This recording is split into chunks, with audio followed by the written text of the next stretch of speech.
Avui vinc a parlar d'una cosa que va relacionada amb un esdeveniment que malauradament ha tingut lloc en els últims dies, i és que una dona ha mort assassinada per un apunyalament a Esplugues de Llobregat. Aquest és un fet molt desafortunat i abans que res sí que voldria dir que amb aquest vídeo no tinc la intenció ni cap ganes d'ofendre ningú ni de faltar a ningú el respecte i encara menys de justificar els fets. Ho dic sincerament i espero que no sigui així. Tot i això, del que sí que voldria parlar és de quina manera s'ha gestionat això des del govern.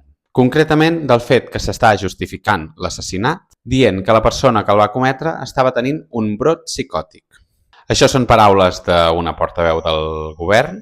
I mireu, primer de tot, quan jo vaig sentir la paraula brot psicòtic, vaig pensar que no ho havia sentit bé. Hauríem de parlar d'episodi psicòtic. El concepte brot psicòtic té moltes connotacions negatives associades i crec que no és adequat parlar de brot psicòtic, sinó més aviat d'episodi psicòtic.